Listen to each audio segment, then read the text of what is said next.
Make sure your insurance doesn't come up short. Get gap cover with ALA. For more information, follow the links in the description. Hello everybody, today we are back with the lovely people at Hartech for the third episode of my series on this, my Porsche 987 Cayman S project, soon to be the only 4.1 litre Cayman in Britain. And in this episode, we are going to be building that engine.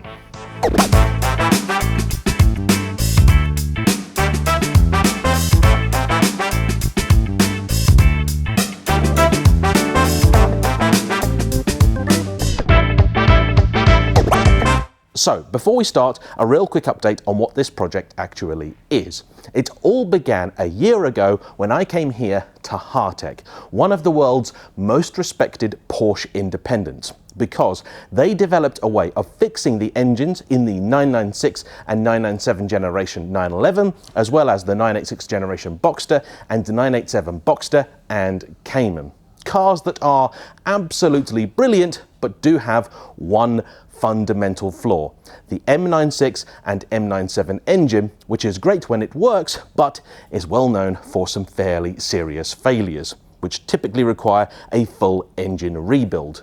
Not a cheap or easy process. Naturally, for as long as these engines have been failing, there have been people out there rebuilding them. But it was Hartech who were one of the first to really look into the causes of these engine failures and develop a solution to make sure that when a customer got their new engine back, they weren't going to suffer the same problem again. And more than that, when you have an engine built by Hartech, you can also choose one of their upgrade packages. And when I was here filming last year, I happened to say to them that I've always dreamt of the idea of buying an old Cayman, one of my all-time favourite cars, and putting in one of their upgraded engines. Because for the most part, when they do a build on a Cayman or a Boxster, they tend to do it to the original specification and capacity. 911 customers tend to spend a little bit more. But just about anybody and everybody will agree that the Boxster and Cayman is sometimes the more entertaining platform to drive on the road. And they said to me, they've never actually put their biggest engine into a Cayman S here. That's the 4.1 litre. As soon as they said that, well, the mission was begun. And I realised I had to make this happen. So, a few months later, a good friend of mine, Chris, helped source this. The plainest, most boring Cayman S in the world. It is black on black with almost no options and had a failed engine. We got the car trailered here, had it disassembled, confirmed the diagnosis of bore scoring and pulled it apart. Which brings us to today, reassembly. Now this is the engine room. This is where the magic happens, all conducted by the rather marvellous Lee over here. I'm going to try very, very hard not to disturb during his work. Typically, a customer wouldn't get anywhere close to here, but we are special people and we have been invited to see the process. And what is going to happen with my engine is exactly the same as would happen with anybody's. So all of the pieces have been laid out over here, here, and here. A little bit of work has been done in advance just to expedite the process today, but in this video, you are going to see everything involved in getting this engine from the state we have it in to a complete unit, ready to go back into a car. Now, one of the very first, but also most important parts of this project, getting the crank back into the crankcase carrier, which itself is a component more or less unique to these engines. And it's necessitated by the fact that when Porsche decided to build them, they had to machine different things at different times, and so this is how they make sure the thing sits where it's meant to sit. The crank itself is also the single most expensive component in this entire build, and that is because to achieve the larger capacity of 4.1 litres, we need the bigger crank from a 911 Carrera S, the 3.8. And once upon a time, those were significantly cheaper. But today, to get yourself one of these is going to be over £5,000 just for the part. and there is no easy, readily available supply of good second-hand ones, because you've always got to ask yourself why a crank is available to buy independently, and there is no alternative other than to buy from Porsche themselves. So yeah, it hurts, but the results, I know, will be worth it. The next step, getting in the rods, and there's a couple of things to point out here. First off, these are CP Carrillo items, uprated and made to the same dimensions as those in the 3.8 Carrera S. A unique feature for Hartec though is these, the big end bearings, which are significantly wider than the factory ones. Just another little way they can make sure the whole thing is that much better than when it first left the factory many, many years ago now.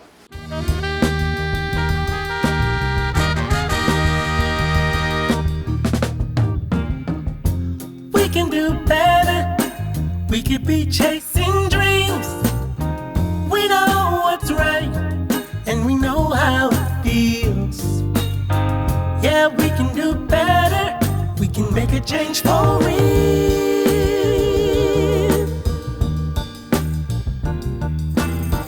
Yeah, we can do a lot better, we can be facing fears. We know what's up, and we know how to get there. Yeah, we can be stars, we can be the best. Just put us to the test and we'll show the world there's another way. If we just try a little every day, we can make it. So that's the core of the engine all together, and this being a Cayman S, it came with the largest and most desirable IMS bearing from the factory, but still improvements can always be made, and this is one that Hartec have. It's the flange for the IMS bearing, and the significance of it is the little cutout here, which helps divert oil into where it's going to be most helpful, keeping the thing lubricated at all times, happy and healthy. Now, there is one part of this build that I'm not going to be able to show you, and it's one of the most important things that Hartec do. I will, however, be able to explain it to you, and it all concerns this, the liner in the engine, the core in which your piston sits and operates. Now, as you can see here, we've got a cutaway version of your regular Porsche cylinder. The piston goes in here, moves up and down. And as you can see, there is actually almost nothing supporting this cylinder. You've got just this small little piece here. This is a cutaway of the liner that Hartec put in, and it sits in like so. What's happening here is you've now got something with vastly more support on it. So it's supported not just here in the center, but now also at the top, turning the engine into what you'd call a closed deck configuration. And for oversized engine builds, they go one step further, because they'll also install this support ring, which goes in at the bottom, meaning the engine is then supported at the top, at the middle, and at the bottom.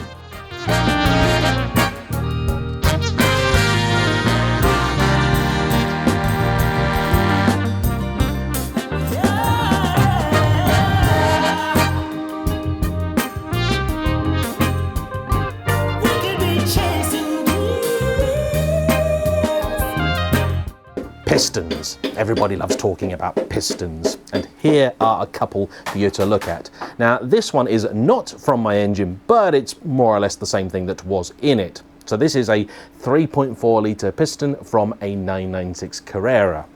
This is what's going into my car, and there are a couple of significant differences. The first of which being, this one is definitely a little bit lighter. The difference isn't vast, but you can feel it.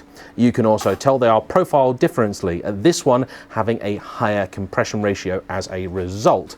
And there's a size difference. This one 96mm bore, this one 102.7. That's a lot.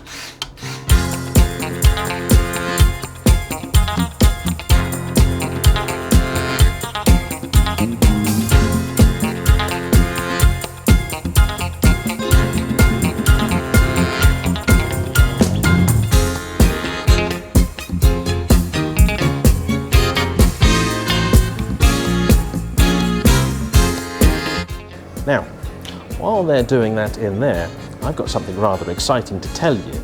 You see, doing things this way is very, very expensive. Between that larger 3.8 litre crank and the rods alone, you're talking about £7,000. And it is for that reason that nobody else in this country at least has put one of those engines into a Cayman or a Boxster. But there is good news, everyone, because inspired by this build, Hartech got to thinking whether maybe there was a way to do something very similar but at a much more affordable price. And I found out today they think they might have cracked it. By using the same larger, wider bore pistons here, but combined with the regular 3.4 crank and rods, you'll be able to get a 3.9 litre engine, which might then, because of the shorter throw, rev a little keener and feel a little sportier than this, and develop almost as much power and torque, but at a much, much lower price. That's really quite exciting and would apply to all 3.4 litre Cayman and Boxsters, as well as potentially a few 911s too. So if you'd like to know more about that, please do email Hartech, because if I was having a car rebuilt by them, that is likely the route I'd take. We're doing this because we can, because it's fun, because I wanted to see it done and they did as well. And I'm really super excited by the prospect that with this new development, almost nobody is ever going to do what we've done. So I'm not only having the first 4.1 litre Cayman S in the country, it's almost certainly going to be the only ever 4.1 litre Cayman in the country. Anyway, back to the action.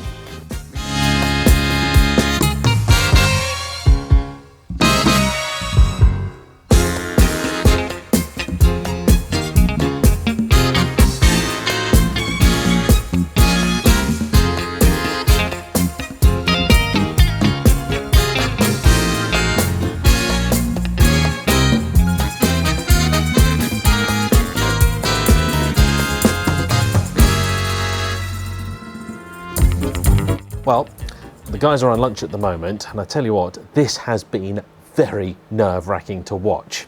Now, there is a reason that this is taking a little bit longer than normal, and it's all because I'm getting a 4.1. You see, if they were to put a 4.1 in a Carrera S engine, which started life with this crank and rods like this, it would be much, much easier. But because this is a Cayman S engine and started life as a 3.4, some of the access and things that they would normally have doesn't work quite right. So it's been a phenomenally fiddly and very, very delicate process, essentially lowering this half of the crankcase onto the pistons. Now, we actually have the piston rings from a GT4.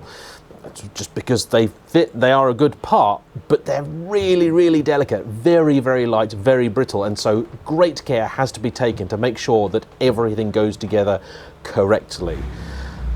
I mean, I'm nearly sweating just watching, so big respect to Lee for being able to do this. Once this has then been lowered into place, the rest of the build is going to be more or less business as usual.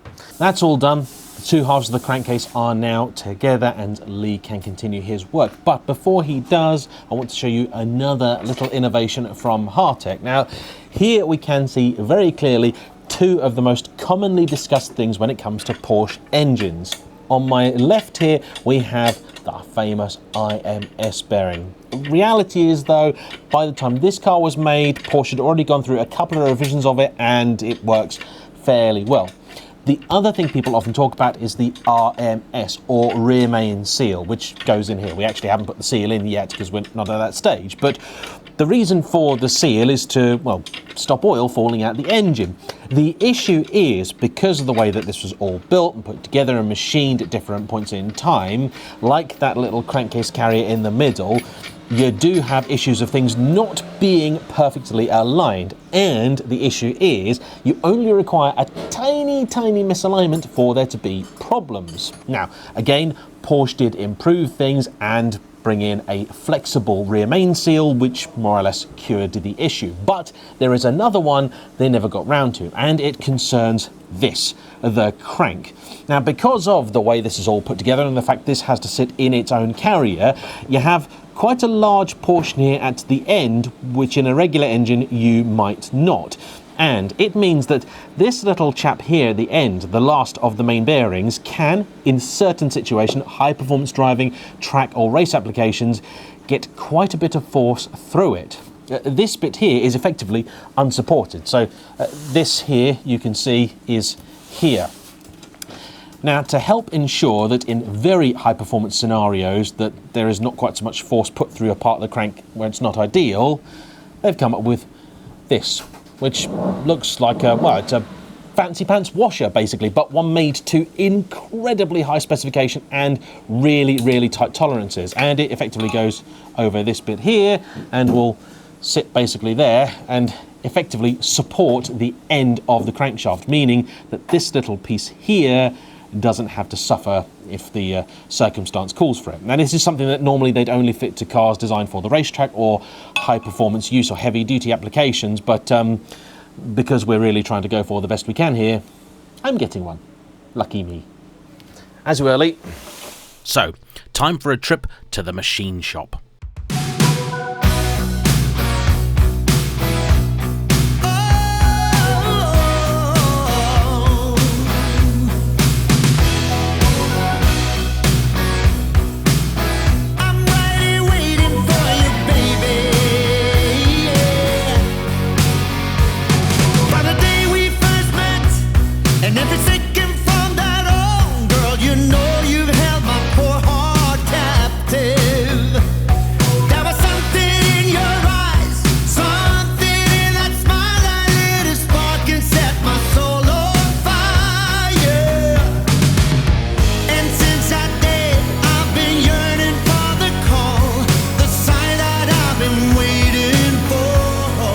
No corners being cut on this build. We've now got that lovely little rear main seal support in place, which has to be machined and made specifically for my car, on account of the fact that because those tolerances are unique to each car, so has the adapter got to be.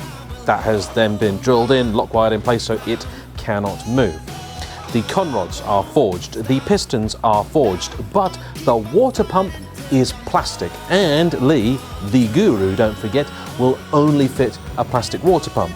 Why, you ask? Because the internet's told me that the metal one is much better than the plastic. Well, yeah, in theory, the metal one will last longer, but if it goes even slightly out of true, what happens is you'll start machining your own block. And that had actually happened to this car previously. Someone had fitted a metal water pump to it and it had started to shave pieces of the block. We're also fitting a baffled sump. This is another thing from Hartec. Many cars have a baffled sump as an option, either from factory or more likely the aftermarket, and this one works in a similar fashion. First off, it can contain more oil than standard, just shy of 1.5 litre, and they will also make these bespoke for either CAYMAN Boxster or 911 fitment, because of the fact one is mid-engined and one is rear. You have on top this plate here with these little flaps which stop the oil from sloshing when it's not meant to. This little piece here is actually from the factory but also been modified to fit and suit, and the big thing here is the fact that in the middle you have the baffle and it's got a little bit cut out at the front here. This is where the oil pickup goes, and so the reason for this is to keep that oil here. So under hard braking, cornering, the oil will slosh around, find its way in here and provide a nice, decent, clean pickup. In 911 fitment, because of the different orientation of the engine, that hole is then at the back. There you go. Another piece from Hartec to make this the best CAYMAN engine in the world.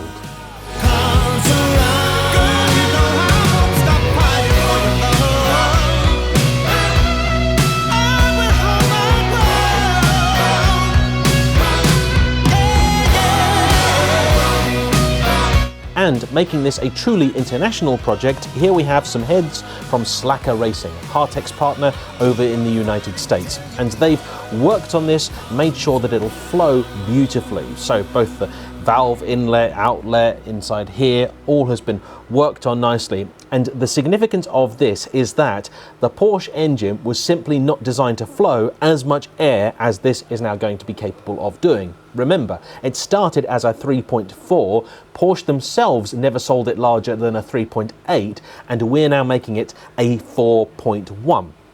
And so, though you'll always feel the benefit in the mid-range, when you get to the top end of the revs, the thing may start to struggle just a little bit. And to help it breathe just as well as it possibly can and make those peak power figures, we're using these. And how much power is it going to make? I honestly do not know. Out of the box, the Cayman made just shy of 300 horsepower. Now, place your bets, because in one of the next videos, we are going to put this on the dyno and find out.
So there we have it, that is Lee's work done, and here in front of me we now have the UK's only 4.1 litre Cayman engine.